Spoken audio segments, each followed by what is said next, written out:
Rager. Here. Mrs. Hartley. Here. We all stand for Pledge of Allegiance.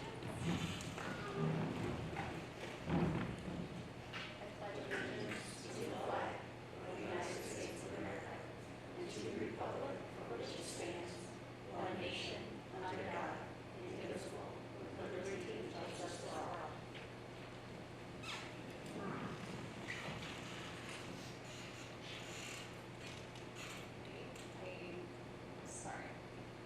Seeking a recommendation to approve the agenda for our meeting today. Sorry. Mrs. Henners. Yes. Mr. Rager. Yes. Mr. Merkins. Aye. Mr. Hammond. Yes. Mrs. Hartley. Yes.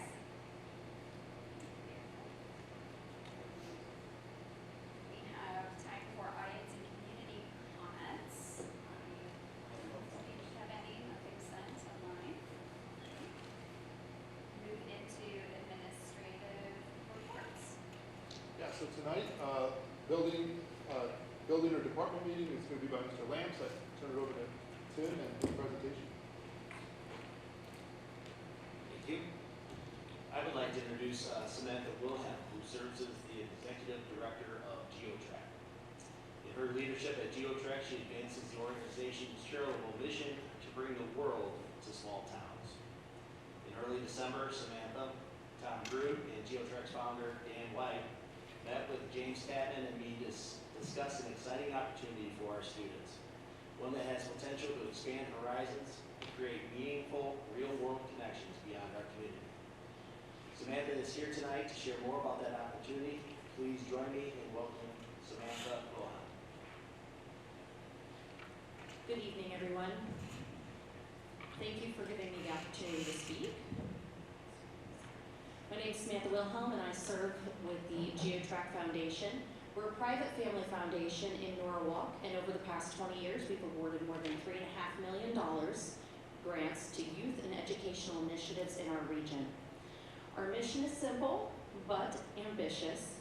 We expand the worldview of young people through immersive learning, cross-cultural engagement, and leadership development.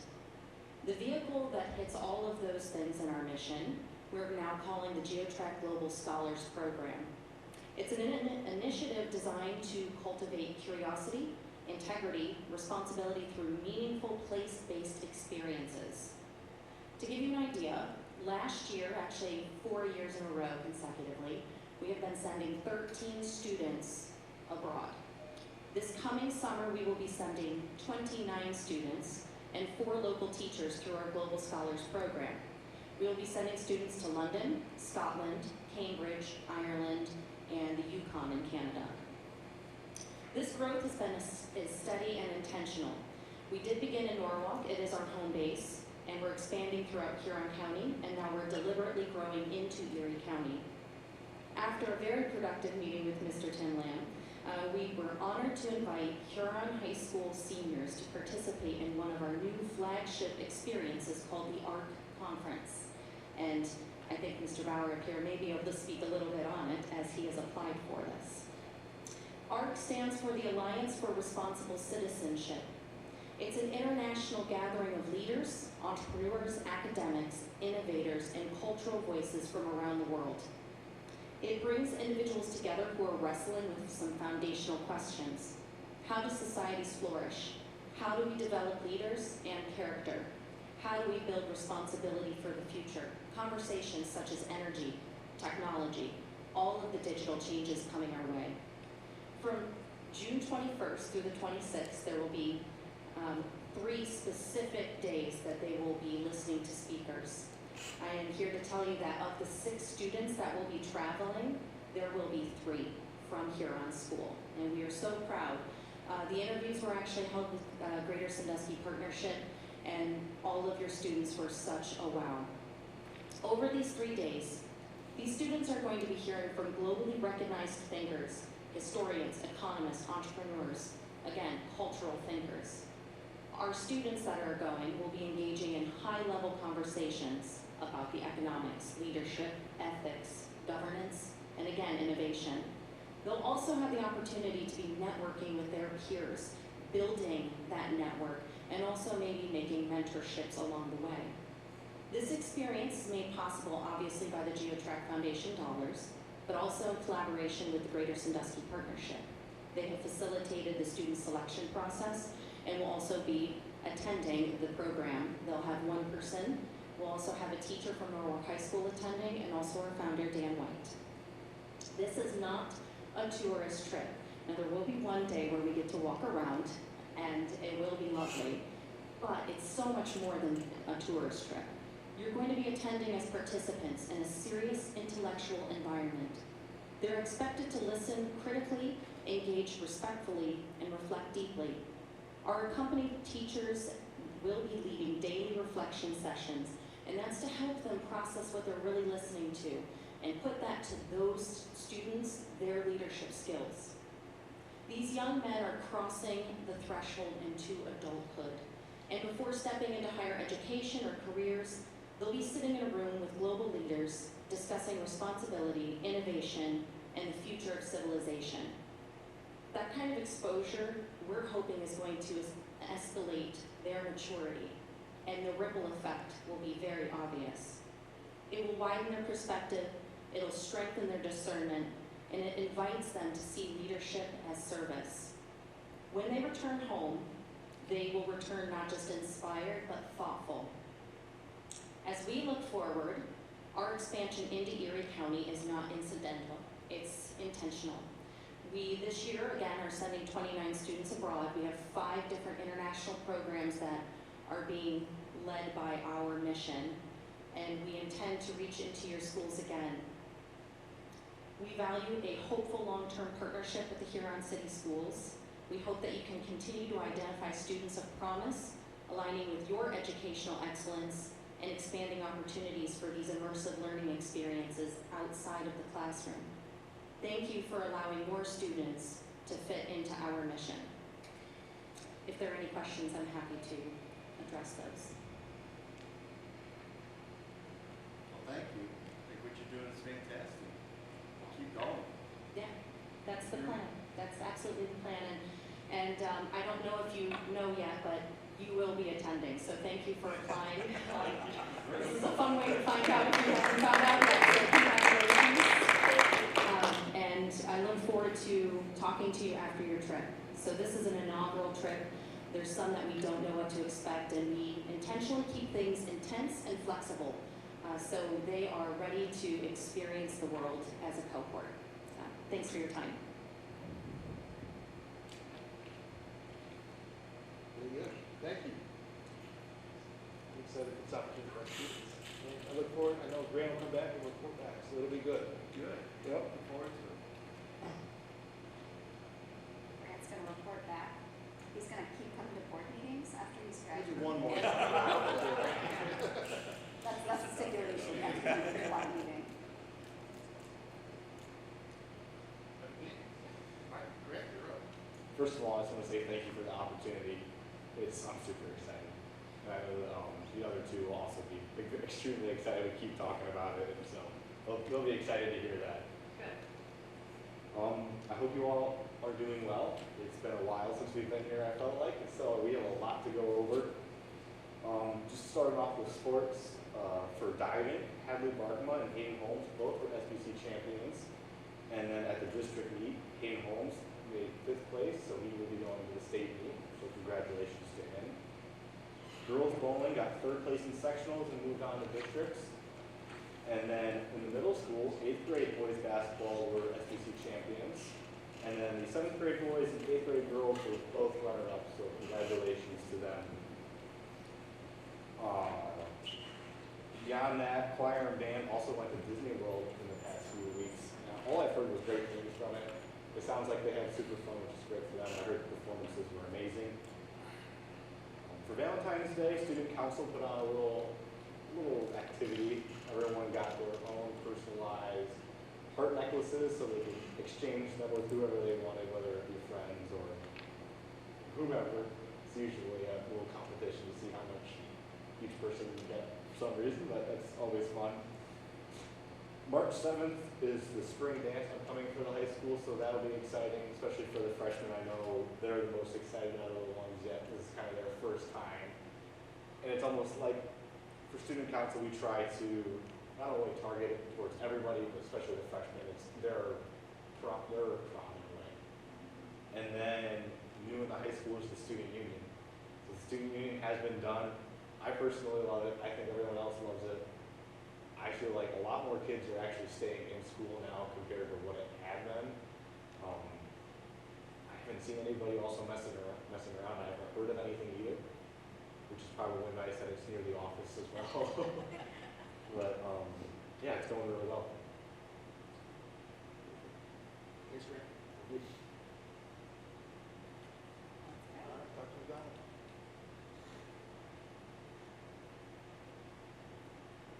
Can you guys hear me? Okay. So, I will reiterate what Grant said too about the Tiger Union, but I also noticed the staff, leaving the tables, spreading out stuff, making their copies, whatever, getting reorganized and hanging out and going about their way. So, it is full all the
financials through the end of January.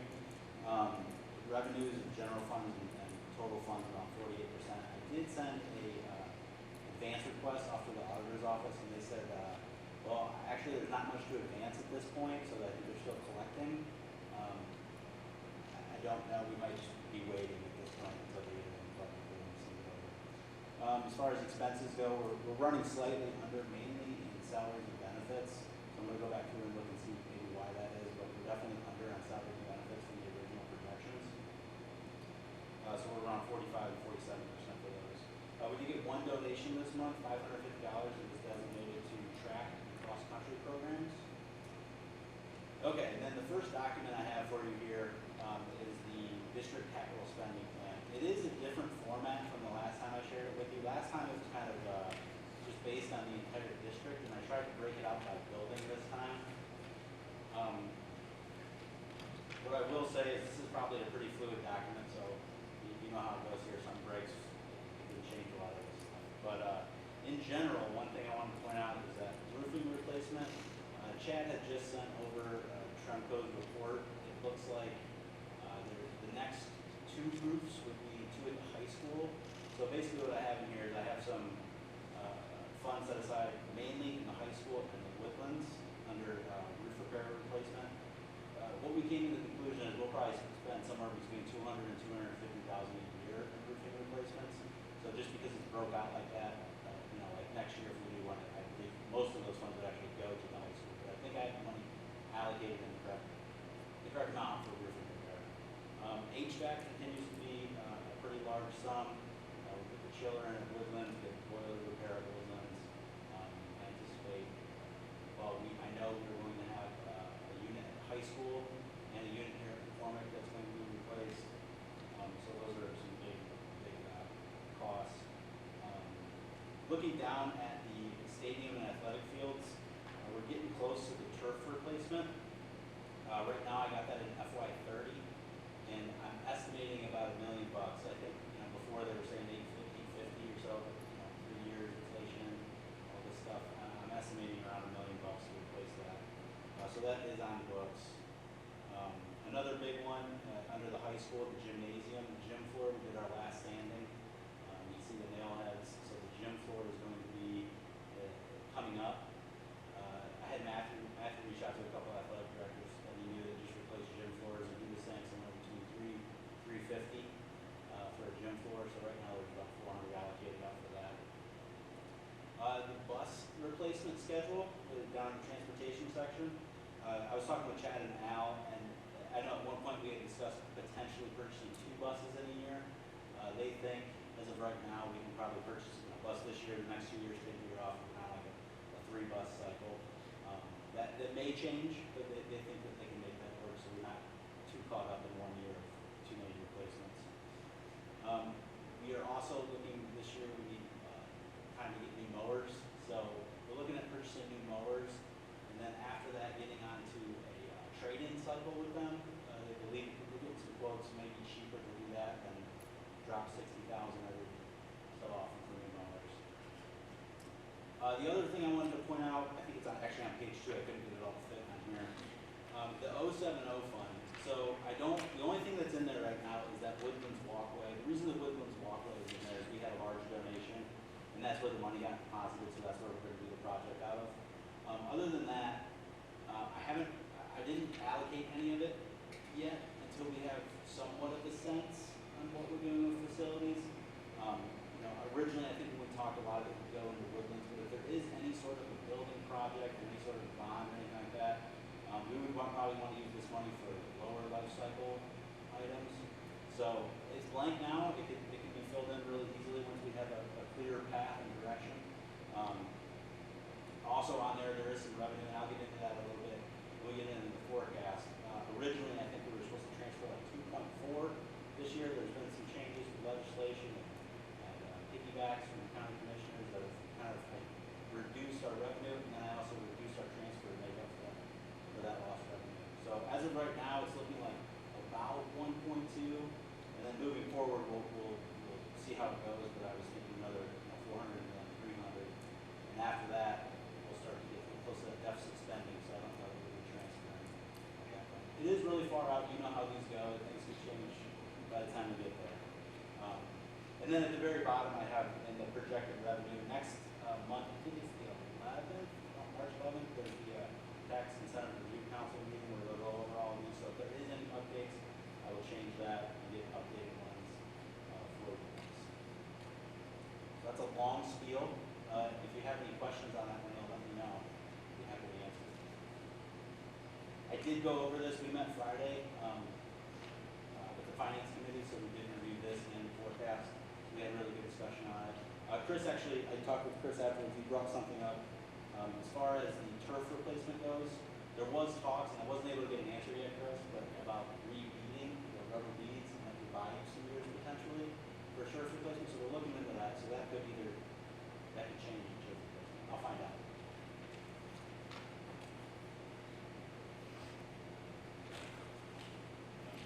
Yeah. Yeah, there's a lot there, and obviously if you guys have questions later, and I do think that that's a pretty fluid document. I think it just gives us an idea of some of the big expenses that could be coming up. Moving on to the forecast, so it's definitely a transitional type of a forecast. There have been a lot of changes legislatively, and then, like I said, with the county commissioners and the piggyback and on the homestead and owner occupied, there's a little bit of an uncertainty yet about how it's all going to lay out when it's all said and done. I have rough estimates of how much it's going to be. Even though when we went to the meeting with the auditor last Wednesday, he said be patient. They're not even sure how they're going to do everything. So, anyways, long story short, as far as revenue goes, I did subtract out what I believe I know, and that's like the owner occupied. They sent out those numbers. I believe I sent the packet out to you guys in email as well. So if you compare this to even August, obviously the revenue is a little bit lower. So we'll see what happens. I anticipate by the time August rolls around, when we do this next forecast, I'll have a little bit more solid stuff for you guys. I do hate the August, February, I miss the May, November. It feels like I'm just doing this really early. But as far as expenses go, like I said, this year I'm looking at being a little bit over. I was over on salaries and benefits. I'm going to look into that. I think it was about $300,000 total. So I'll look into that. I did reduce that a little bit. So moving forward, that should be a little more accurate. And that's important because personnel and benefits are about 71% of our expenses. Like I said, if you look down at other financing uses in line 5.01, you'll see a 1.4 transfer this year, 800,000, and then 500,000.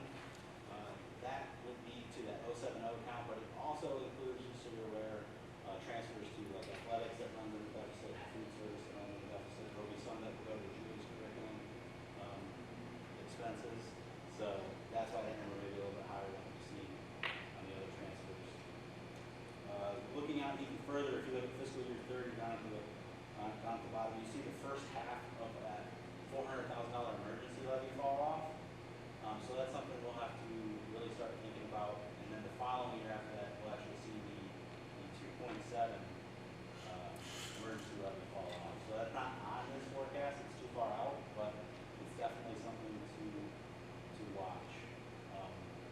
Overall, I think everything does still look pretty good. I mean, the fact that we're still able to potentially transfer the money that we're talking about transferring to capital improvements fund, I think is a good thing. I think if things somehow take a turn worse than expected for some reason, we always have that to fall back on. Overall, though, I'm comfortable submitting this one with what I know today. I guess is the best way to put it. So that's a lot. Do you guys have any questions on the forecast? No, but a comment. Finance Committee, we discussed this. It's going to be a challenging, probably 2 fiscal year process. You're going to have a lot of things in the mix. One is the new legislation, which Mike referred to. I know that I just received a call from one of the auditors down in Ross County. The tax commissioner sent out a template to pick up some of the potential refunds for tax credits in the second half for any 20 mil school. That would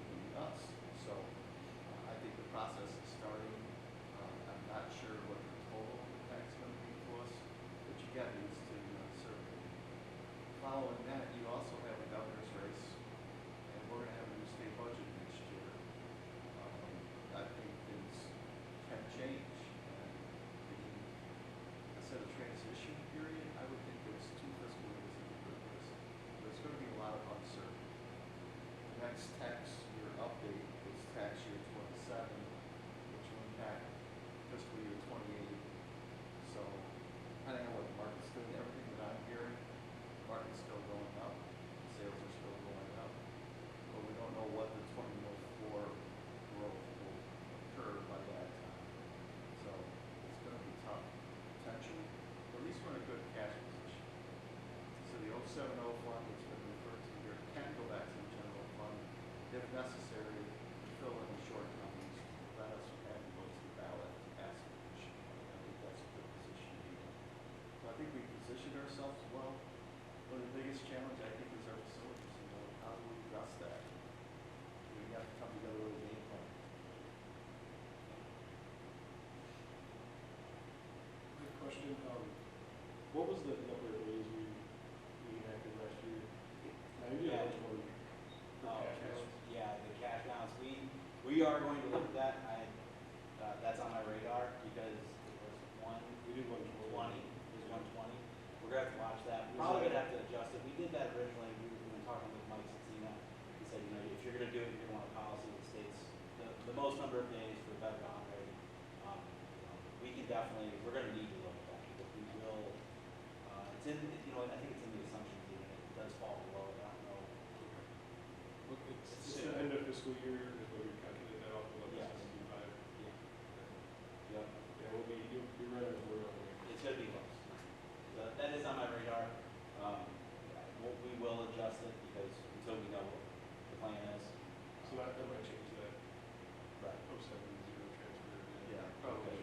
Yeah. That would be the simplest solution, not transfer 1.4 million back to the operating. Yeah. Yeah, absolutely. Yeah, and while the policy, while the policy says 120 days cash on hand, it also, we're allowed to dip below that as long as we have a plan on how we're gonna address it. So it's not like an absolute, but it's a guidepost.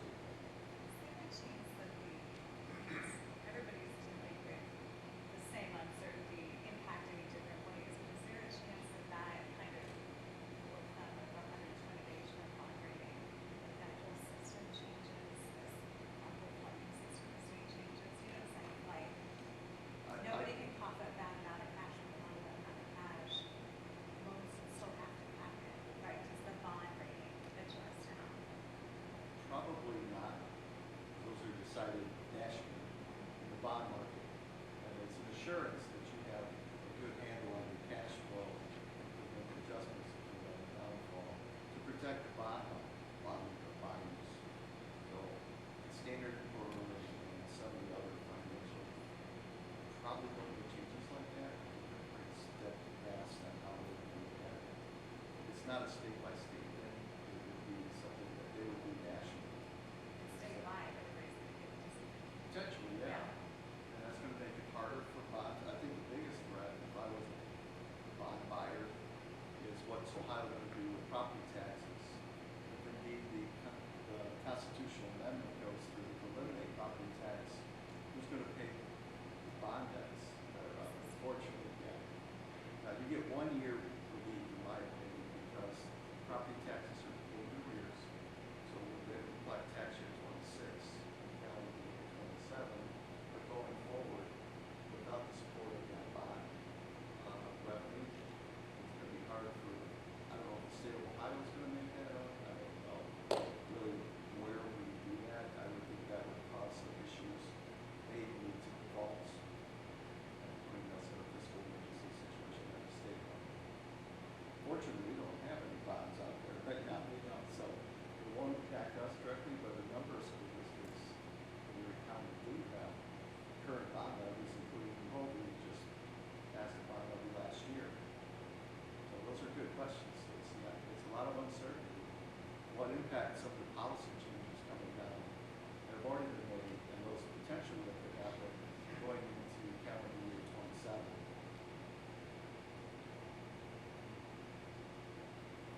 So first I just want to thank Mike and his staff for drafting that forecast and the PI, permanent improvements allocations.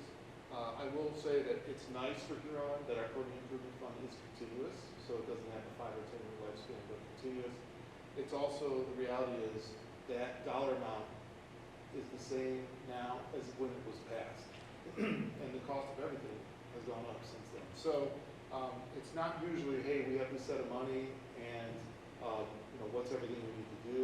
It's more like, it's what's everything we need to do because we'll allocate the money. No, it's usually here's the set, let's prioritize. So I think working with Chad and Mike and our maintenance staff, we've identified the most need, and then there's obviously other needs or emergency unplanned things that will test us with this forecast, so with the PI forecast.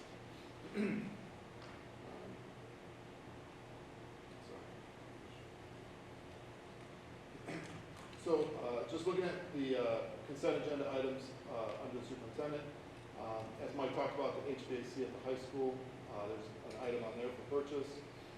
Then the Ohio High School annual membership, so that would be for the coming school year. C and D, those are again CCP agreements with 2 higher level institutions.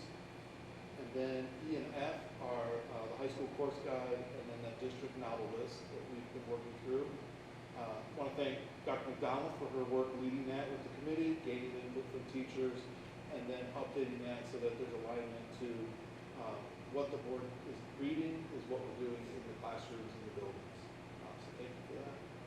And then the last 4 items are personnel items. Are there any questions about consent agenda items?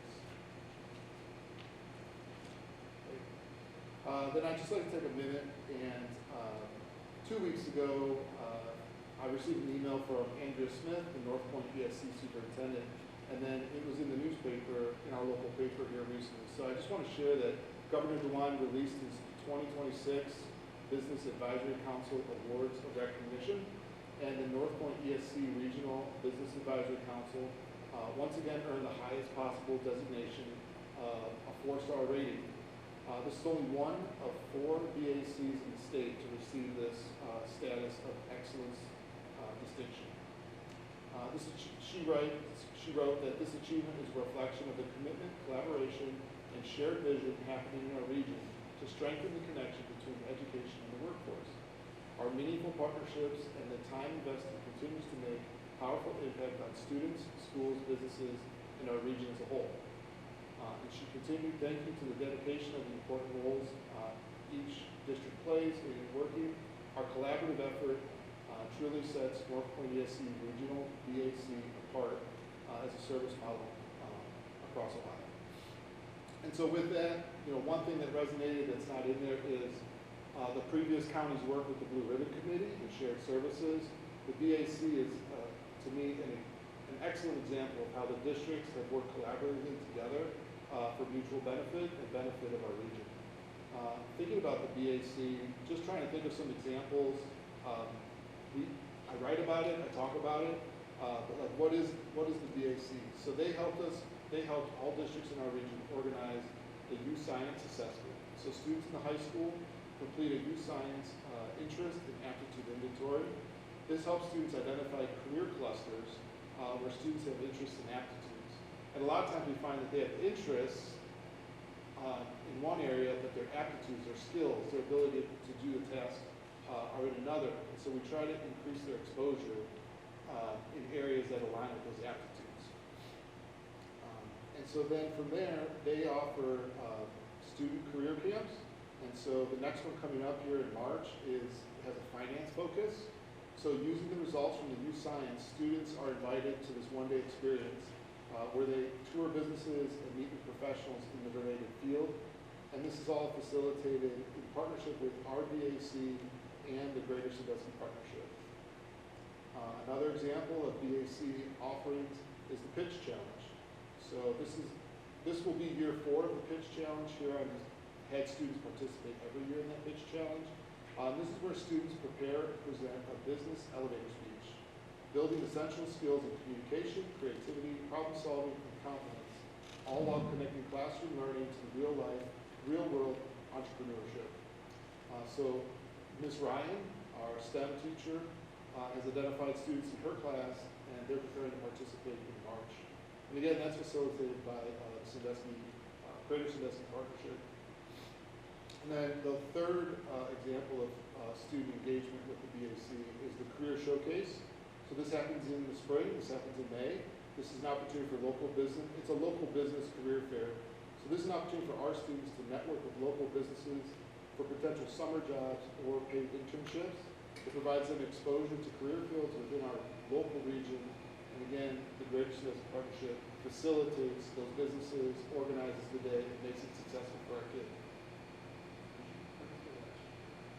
Yeah. Do you want to share anything about? I got another one for you to share. So the other is they also have programming for staff. So one example would be their career readiness summits. So these are 3 meetings during the school year for educators. They provide networking, career programming, exposure, and future and current needs in with our regional employers. They have sharing of programming successes among the educators. So this year they had the 3 in the fall. They hosted it at the Erie Ottawa International Airport. That's what we were talking about. And then in the winter they hosted it at Terra State. And then this spring, BG Firelands will be the host site for that.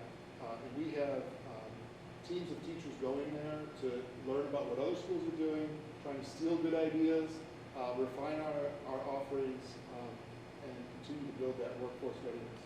So I point to Grant because at the Erie Ottawa International Airport, he attended, so do you want to share a little bit? I'm putting you on the spot. I'm sorry. Yeah, so, you guys still hear? Okay, just making sure. I'll speak up a little bit. So at the Erie Ottawa International Airport, it was just about trying to figure out how to get kids more involved, maybe more potential jobs, especially in the area. And I know one of their biggest topics was advancing air mobility. I know the Greater Sandusky Partnership is working hard on that in order to make it possible to try to figure out openings, mainly with drones, which I think is pretty cool. But the entire thing was just kind of centered around how do we get, our high school kids more jobs in the area. So, not only do they have work experience, so they make a little money as well. So for me, it was super interesting. Not only were we around planes, which I thought was awesome, it was just a cool opportunity just to see kind of what other counties were doing and other school districts were as well. Yeah, so when I learned of the location, I said, hey, Grant, could you take a day off and come with me? And I think it'd be a good time. Yeah. And then the last BAC example I just want to share real quick is the teacher career camps. So this is a summer professional development where partners learn of regional career network, career needs and workplace skills desired from employers. Every year they've offered it. Huron has had staff that have participated. And it started off as high school, then middle school staff. Last summer we even had elementary teachers. We had 2 kindergarten teachers attend. And they came back with a deeper understanding of where their students are going to go as young adults once they graduate from Huron, and what are ways they could support them even in that kindergarten classroom with career workforce readiness. So communication, collaboration, grit, being able to work as part of a team, all those skills that we do every day in the classroom and we build upon. So I just wanted to share that. I think it's something to celebrate because we are part of this regional BAC. And then we are doing great things for kids. And this year, we've been expanding our programming for middle school. So there's different offerings that we're exploring with help from North Point and BAC and Greater Sandusky Partnership. So it's exciting times as we move forward with it. So are there any questions about BAC or any of that programming?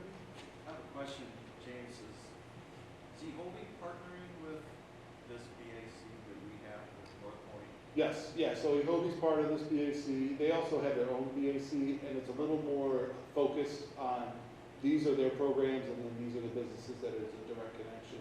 Whereas this one's a little bit more holistic in, we're going to show you a career cluster, and you're going to have a direction that you want to head, not necessarily an exact, like, I'm going from here, point A to point B.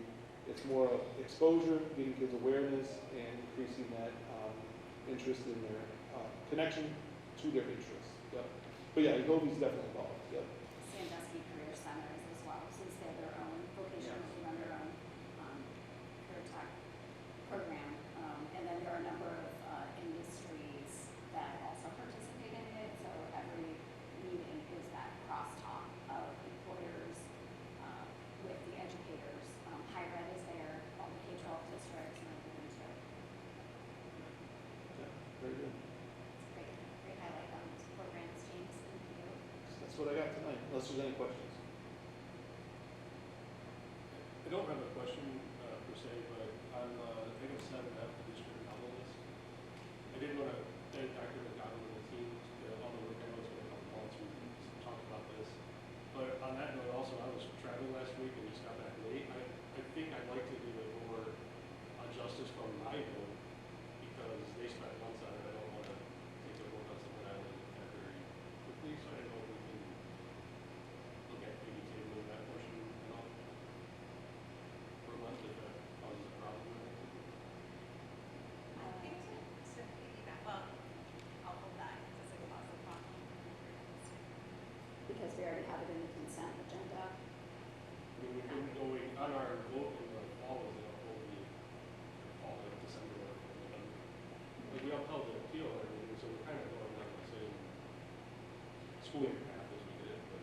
Yeah, so I think as far as like immediate impact in the classroom, we're good. Like, we could hold this item, so you have additional time to review. The other suggestion, if we are going to take a little bit more time, or consider that would be, we publish the list publicly so that if there's thoughts, everybody can have a chance to weigh in prior to the meeting or the vote next month. I know you've seen it, but I don't know that the list went public. Yeah. Is that fair? Yeah, I think that's fair. I guess off the top of my head, I'm thinking one would be we could push it out to all families through our final forms of communication, and then we could also post it, curriculum we normally post at the public library and allow them to provide feedback so we could let the public know in that final form that it's posted there. This is only, I mean, I don't say only.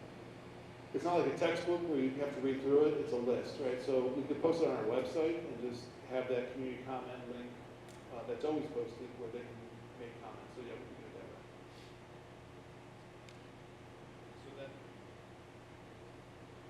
So then procedurally, I'm hearing Chris make a motion to Yeah, you need a motion.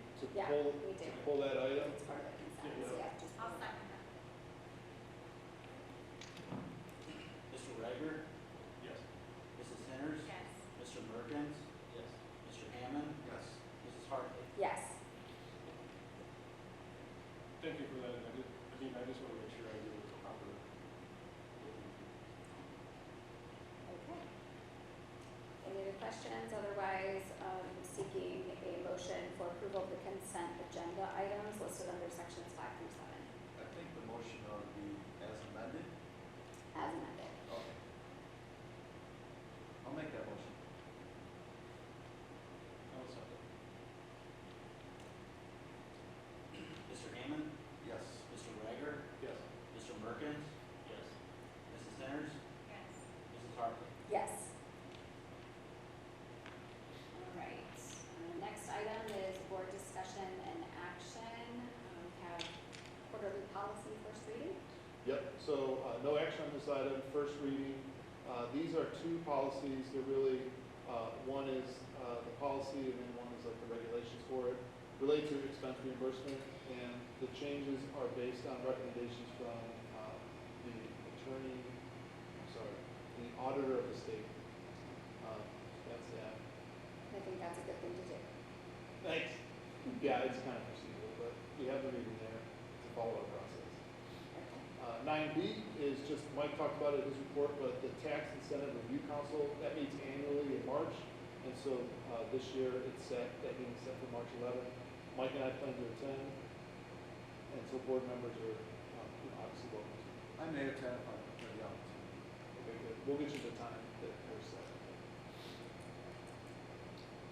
And then 9C is a proposal for a work session regarding board governance. This is something that came out of conversations between Stacy and I. So I don't know if you want to expand on that or? Yeah, so it's been, we did it once when, let's see, Stacy and I were new to the board, and we had another new board member with Dr. LaFay, and then 2 experienced board members at the time. We just thought it was helpful as a way for kind of talking through priorities and different trainings that we're obligated to do. So we thought it was time to do it again. We're 4 years in, and of course we've had you on the board for a couple of years, but we haven't done one since you joined. So I'll work with Terry Morgan at OSBA and just come up with, more really along the lines of general governance items for us as a board. But certainly would love our leadership that's from the administration that's here today to also participate in it. That's on the 13th? 19th, I think. Yep, 19th. Our regular meeting is the following Monday because the third Monday this month, in March, there's a no student, no staff day, so it got pushed again. So this will be the 19th, which is a Thursday. And the other is, with this on the 19th, I'd like to throw out there that we consider holding it at the Woodlands cafeteria. And I'm suggesting that because it's a venue that is rarely used at 6 o'clock at nights. Today, when we came to make sure it was all set up, thankfully the dramatics students helped us set up, but we didn't kick them out early, but they left promptly after their practice. So it seems like every month we're here, there's either volleyball, basketball, and now dramatics in the spring. So if the work session, we could do it at Woodlands cafeteria, and then if we feel like, yeah, that's a conducive environment, then we could talk about moving all our meetings there. And then also with the change in the recording instead of live, that Tech said that was good if we went to that location. So. And that accessibility is not an issue? Oh, getting up that's a there? ranch style school, so yeah, it's actually more accessible. Woodlands, than okay. here. Yes, yeah, Woodlands. So if that's good, when we put out the notice for the work sessions, we'll put that location of Woodlands cafeteria. That sounds good. Okay, great. Okay. Any new business? At some point in time, I'd like to bring the facilities committee to us to start talking about where we're going, some options for the board, whether that means a work session ahead of a board meeting. But I think reading through all the stuff that I've received so far on the facilities committee, it kind of stalled before it got the second resolution passed. I'd kind of like to know where the board stands before we start engaging the community on what our plans are going to be going forward. I think it would be great. It'd be great for me, being new to the board, but I think it might be helpful to kind of revisit where we're at, some of the challenges, some opportunities that we might have as well. So, throwing that out there, I know we just scheduled a work session